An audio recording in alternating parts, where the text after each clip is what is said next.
नमस्कार नमस्कार दोस्तों, कैसे हैं आप सब। उम्मीद है परीक्षा की तैयारी अच्छी चल रही होगी। ये परीक्षा पे चर्चा का पहला वर्चुअल एडिशन है। अब जानते हैं हम पिछले 1 साल से कोरोना के बीच जी रहे हैं और उसके कारण हर किसी को नया नया इनोवेशन करना पड़ रहा है। मुझे भी आप लोगों से मिलने का मोह इस बार छोड़ना पड़ रहा है और मुझे भी एक नए फॉर्मेट में आपके बीच आना पड़ रहा है और आपसे रूबरू न मिलना, आपके चेहरे की खुशी न देखना, आपका उमंग और उत्साह न अनुभव करना, ये अपने आप में मेरे लिए बहुत बड़ा लॉस है। लेकिन फिर भी परीक्षा तो है ही है, आप है, मैं हूं, परीक्षा है, तो भी अच्छा ही है कि हम परीक्षा पे चर्चा कंटिन्यू करेंगे और इस साल भी ब्रेक नहीं लेंगे। अभी हम अपनी बातचीत का सिलसिला शुरू करने जा रहे हैं। एक बात मैं शुरू में जरूर देशवासियों को भी बताना चाहता हूं और गार्डियंस को बताना चाहता हूं, टीचर्स को बताना चाहता हूं। ये परीक्षा पे चर्चा है, लेकिन सिर्फ परीक्षा की ही चर्चा नहीं है। बहुत कुछ बातें हो सकती हैं। एक हल्का फुल्का माहौल बनाना है, एक नया आत्मविश्वास पैदा करना है और जैसे अपने घर में बैठ के बातें करते हैं, अपनों के बीच बात करते हैं, यार दोस्तों के साथ बात करते हैं, आइए हम भी ऐसे ही बात करेंगे।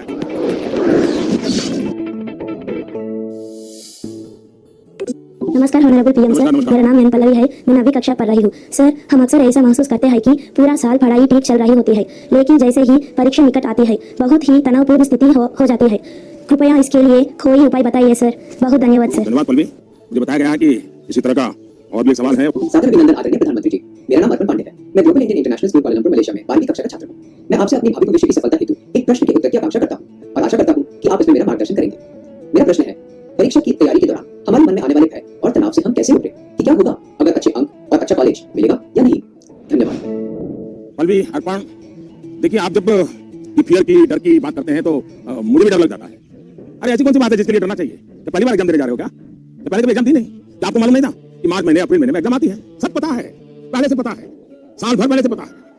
अचानक तो नहीं आया है, और जो अचानक नहीं आया है कोई आसमान नहीं टूट पड़ा है। इसका मतलब हुआ आपको डर एग्जाम का नहीं है, आपको डर किसी और का है। वो क्या है?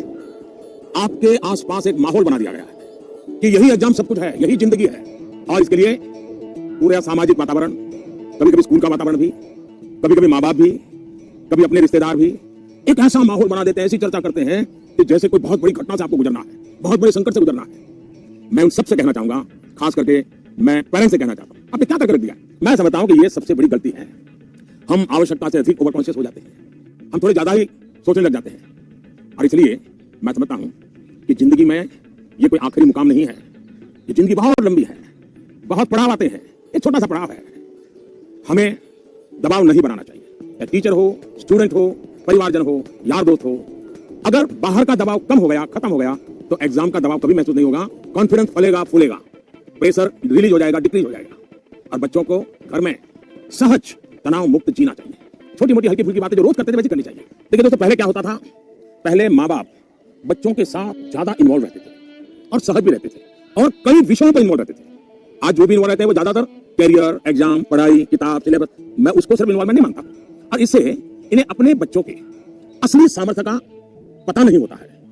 अगर माँ बाप ज्यादा इन्वॉल्व है तो बच्चों की रुचि, प्रकृति, प्रवृत्ति इन सबको अच्छी तरह समझते हैं और जो कमियां हैं उन कमियों को समझ करके उसको भरने की कोशिश करते हैं और उसके कारण बालक का कॉन्फिडेंस लेवल बढ़ता है।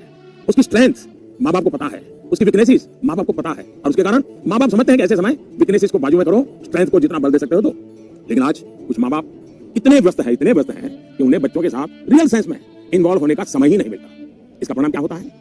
आज बच्चे के सामर्थ्य का पता लगाने के लिए पेरेंट्स को एग्जाम के रिजल्ट का सीट देखना पड़ता है और इसलिए बच्चों का आकलन भी बच्चों के रिजल्ट तक ही सीमित हो गया है। मार्क्स के परे भी बच्चे में कई ऐसी चीजें होती हैं जिन्हें पेरेंट्स मार्क ही नहीं कर पाते हैं। साथियों, हमारे यहाँ एग्जाम के लिए एक शब्द है कसौटी, मतलब खुद को कसना है। ऐसा नहीं है एग्जाम आखिरी मौका है, बल्कि एग्जाम तो एक प्रकार से एक लंबी जिंदगी जीने के लिए अपने आप को कसने का उत्तम अवसर है, एक अपॉर्चुनिटी है। समस्या तब होती है जब हम एग्जाम को ही जैसे जीवन के सपनों का अंत मान लेते हैं, जीवन मरण का प्रश्न बना देते हैं। दरअसल एग्जाम जीवन को घड़ने का एक अवसर है, एक अपॉर्चुनिटी है, एक मौका है। उसे उसी रूप में लेना चाहिए। एक्चुअली हमें अपने आप को कसौटी पर कसने के मौके खोजते ही रहना चाहिए ताकि हम और बेहतर कर सकें। हमें भागना नहीं चाहिए। आइए दोस्तों, अगले सवाल की तरफ बढ़ते हैं। माननीय प्रधानमंत्री जी, नमस्कार। मेरा नाम पुण्य सुनिया है। मैं कक्षा 11वीं की छात्र हूँ। मेरे विद्यालय का नाम विवेकानंद केंद्र विद्यालय निर्जली, डिस्ट्रिक्ट पापुमपारे, स्टेट अरुणाचल प्रदेश है। माननीय प्रधानमंत्री जी, कुछ सब्जेक्ट्स और कुछ चैप्टर्स है जिनको लेकर मैं सहज नहीं हूँ, उनसे पीछा छुड़ाने में लगी रहती हूँ। मैं चाहे कितनी भी कोशिश क्यों न करूँ, मैं उन्हें पढ़ नहीं पाती हूँ। शायद ये इसलिए होता है क्योंकि मुझे उनसे डर लगता है। सर, इस स्थिति को कैसे दूर किया जा सकता है? धन्यवाद सर। चलिए आंध्र से हम मलेशिया से अरुणाचल पहुंच गए और मुझे बताया गया कि इसी प्रकार का कोई और एक सवाल भी है। माननीय प्रधानमंत्री जी नमस्कार, मेरा नाम विनीता गर्ग है और मैं एसआरडीवी पब्लिक स्कूल में 25 वर्ष से कार्यरत हूँ। मेरा प्रश्न है, कुछ सब्जेक्ट्स ऐसे हैं जिसमें कई स्टूडेंट्स को डर का सामना करना पड़ता है, इस वजह से वे इनसे बचते हैं। इसके बारे में इतिहास या गणित जैसे विषयों के शिक्षक अच्छी तरह से समझ सकते हैं। टीचर के तौर पर इस स्थिति को और बेहतर बनाने के लिए हम क्या कर सकते हैं? ये कुछ अलग प्रकार का ही विषय मेरे सामने आया। मैं कोशिश करूंगा कि स्टूडेंट्स के मन को छू सकूं और टीचर्स की बात पर गौर के साथ कुछ समाधान बता सकूं। आप दोनों ने किसी खास सब्जेक्ट या चैप्टर से डर की बात कही है। आप लोग अकेले नहीं हैं जिनको इस स्थिति का सामना करना पड़ता है। हकीकत तो यह है कि दुनिया में एक भी इंसान ऐसा नहीं मिलेगा जिसके ऊपर यह बात लागू न होती हो। मान लीजिए आपके पास बहुत ही बढ़िया 5-6 शर्ट है, लेकिन आपने देखा होगा 1 या 2 शर्ट आपको इतने पसंद आते होंगे, बार बार पहनते हैं। इसका मतलब नहीं बाकी सब बेकार है, फिटिंग ठीक नहीं है, ऐसा नहीं है। वो 2 इतने अच्छे लगते हैं कि आप उसको बार बार पहनते हैं। कई बार तो माँ बाप भी इन चीजों के लिए गुस्सा करते हैं कि कितनी बार इसको पहनोगे, अभी 2 दिन पहले तो पहना था। पसंद नापसंद मनुष्य का स्वभाव है और कभी कभी पसंद के साथ लगाव भी हो जाता है। और इसमें डर की, दुविधा की क्या बात है कि हमने डरना चाहिए? दरअसल होता क्या है, जब आपको कुछ चीजें ज्यादा अच्छी लगने लगती हैं तो उनके साथ आप बहुत कंफर्ट हो जाते हैं, बहुत कंफर्टेबल लगता है, सहज हो जाते हैं। लेकिन जिन चीजों के साथ आप सहज नहीं होते, उनके तनाव में आपकी 80% एनर्जी आप उसमें लगा देते हैं।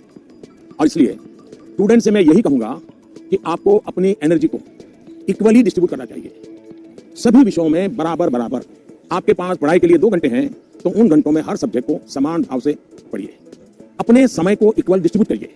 साथियों, आपने देखा होगा टीचर्स, माता पिता हमें सिखाते हैं कि जो सरल है वो पहले करें। ये आम तौर पर ये कहा जाता है और एग्जाम में तो खास तौर पर बार बार कहा जाता है जो सरल उसको पहले करो भाई, जब टाइम बचेगा तब वो कठिन है उसको हाथ लगाना। लेकिन पढ़ाई को लेकर मैं समझता हूं ये सलाह आवश्यक नहीं है और उपयोगी नहीं है। मैं जरा इस चीज को अलग नजरिए से देखता हूं। मैं कहता हूं जब भी पढ़ाई की बात हो तो कठिन जो है उसको पहले लीजिए। आपका माइंड फ्रेश है, आप खुद फ्रेश है, उसको अटेंड करने का प्रयास कीजिए। जब कठिन को अटेंड करेंगे तो सरल तो और भी आसान हो जाएगा। मैं अपना अनुभव बताता हूं। जब मैं मुख्यमंत्री था, तो प्रधानमंत्री बना, तो मुझे भी बहुत कुछ पढ़ना पड़ता है, बहुत कुछ सीखना पड़ता है, बहुत कुछ सीखना पड़ता है, चीजों को समझना पड़ता है। तो मैं क्या करता था, जो मुश्किल बातें होती है, जिसके निर्णय थोड़े गंभीर होते हैं, मैं मेरे सुबह जो शुरू करता हूं तो कठिन चीजों से शुरू करना पसंद करता हूं। मुश्किल से मुश्किल चीजें मेरे अफसर मेरे सामने लेकर आते हैं, तो उनको मालूम है कि वो मेरा एक अलग मूड होता है, मैं चीजों को बिल्कुल तेजी से समझ लेता हूं, निर्णय करने की दिशा में आगे बढ़ता हूं। मैंने अपना एक नियम बनाया है, कोशिश की। और जो सरल चीजें हैं, दिन भर की थकान के बाद रात देर हो जाती है, तो चलो भाई अब उनको मैं ज्यादा दिमाग खपाने की जरूरत नहीं, कोई गलती होने का कारण नहीं है, उन चीजों को मैं देर रात तक खींच लेता हूं। लेकिन सुबह जब उठता हूं तो फिर कठिन से ही मुकाबला करने के लिए निकल पड़ता हूं। दोस्तों, एक और बात हमें अपने आप से सीखनी चाहिए। आप देखिए, जो लोग जीवन में बहुत सफल हैं वो हर विषय में पारंगत नहीं होते, लेकिन किसी एक विषय पर, किसी एक सब्जेक्ट पर उनकी पकड़ जबरदस्त होती है।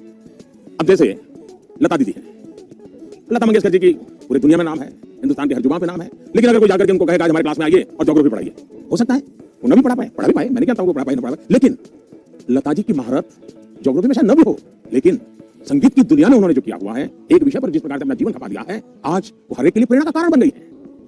और इसलिए आपको भले कुछ सब्जेक्ट मुश्किल लगते हो, ये कोई आपके जीवन में कोई कमी नहीं है। आप बस ये ध्यान रखिए कि मुश्किल लगने वाले सब्जेक्ट की पढ़ाई से खुद को दूर मत कीजिए, उसे भागिए मत। वहीं टीचर्स के लिए मेरी सलाह यह है, वो विद्यार्थियों से उनको टाइम मैनेजमेंट के संबंध में, उसके तौर तरीके के संबंध में, सिलेबस के बाहर जाकर के भी कभी उनसे बातें करें, उनसे चर्चा करें, उनको गाइड करें। विद्यार्थियों को टोकने के बजाय उन्हें गाइड करें। टोकना, रोकना, उसका प्रभाव मन पे और ज्यादा नेगेटिव फैलता है। प्रोत्साहित करने से वो कॉन्सेंट्रेटेड ताकत के रूप में कन्वर्ट हो जाता है।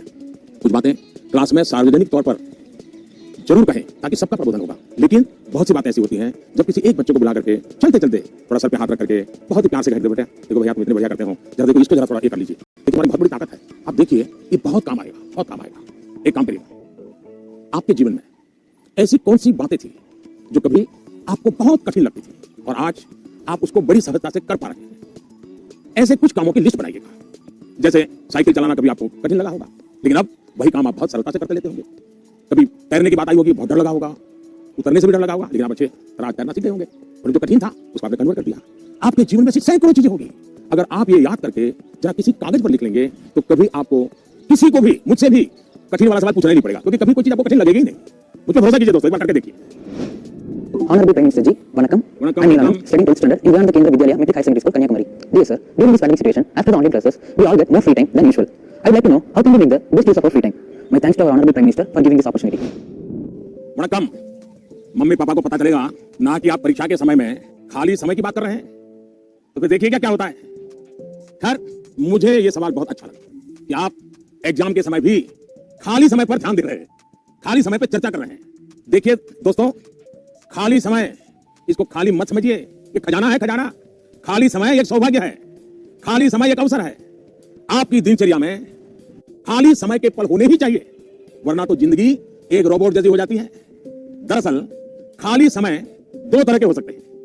एक जो आपको सुबह से ही पता है कि आज आप 3 से 4 बजे तक फ्री हैं, या आने वाले रविवार को आप आधा दिन फ्री है, या 4 तारीख को छुट्टी है, आप दोपहर तक आपके पास कोई काम नहीं, आपको पता है। लेकिन दूसरा वो जिसका पता आपको लास्ट मोमेंट में चलता है। अगर आपको पहले से ही पता है कि मेरे पास खाली समय है, तो आप अपने पेरेंट्स या अपने बहन भाई से कह सकते हैं कि मैं आपकी हेल्प करूंगा, आपको क्या काम करना है, आप क्या कर रहे हैं, मैं क्या हेल्प कर सकता हूं। दूसरा, आप सोचें कि ऐसी कौन सी चीजें हैं जो आपको खुशी देती है। थोड़ा भारी भरकम शब्द है, स्वांतः सुखाय, जिसमें से आपको सुख मिलता है, आपको आनंद मिलता है, आपके मन को बहलाती है, आप ऐसा भी कुछ कर सकते हैं। अब आपने मुझे पूछा है तो मैं भी सोचता हूं कि मैं क्या करना पसंद करता हूं। मैंने अपनी दिनचर्या में ऑब्जर्व किया है कि अगर मुझे थोड़ा सा भी खाली समय मिल जाए, और अगर झूला है तो मेरा मन करता है कुछ पल में झूले पर जरूर बैठूं। बहुत थकान है और 5 मिनट का भी समय मिल गया, या फिर मैं कोई काम भी कर रहा हूं, तो अपने खाली समय में झूले पर बैठकर पता नहीं क्या कर रहे हैं, लेकिन मेरा मन प्रफुल्लित हो जाता है। जब आप खाली समय अर्न करते हैं तो आपको उसकी सबसे ज्यादा वैल्यू पता चलती है। इसलिए आपकी लाइफ ऐसी होनी चाहिए कि जब आप खाली समय अर्न करें तो आपको असीम आनंद दें। यहां यह भी ध्यान रखने की जरूरत है कि खाली समय में किन चीजों से बचना चाहिए, नहीं तो वही चीज सारा समय खा जाएगी, पता भी नहीं चलेगा, और अंत में रिफ्रेश रिलैक्स होने के बजाय आप तंग आ जाएंगे, थकान महसूस करने लगेंगे। एक और मुझे लगता है कि खाली समय में हमें अपनी क्यूरियोसिटी, जिज्ञासा बढ़ाने की और ऐसी कौन सी चीजें हम कर सकते हैं जो शायद बहुत प्रोडक्टिव हो जाएगी। आपकी माँ या पिता अगर खाना बना रहे हैं, उसे ऑब्जर्व कीजिए, नई नई चीजों में अंदर जाने का, कुछ नया जानने का। इसका इंपैक्ट सीधा सीधा दिखाई नहीं देता है, पर जीवन में इसका बहुत बड़ा गहरा प्रभाव होता है। फ्री टाइम का एक और बेस्ट यूज हो सकता है कि आप कुछ गतिविधियों से अपने आप को जोड़ें, जिसमें आप को एक्सप्रेस कर पाए, आपकी यूनिकनेस को बाहर ले आ सके, जिसमें आप अपनी इंडिविजुअलिटी से जुड़ सके। ऐसा करने के बहुत से तरीके हैं, और आप भी ऐसे बहुत से तरीके जानते हैं। स्पोर्ट्स हैं, म्यूजिक है, राइटिंग है, पेंटिंग है, स्टोरी राइटिंग है, आप बहुत कुछ कर सकते हैं। अपने थॉट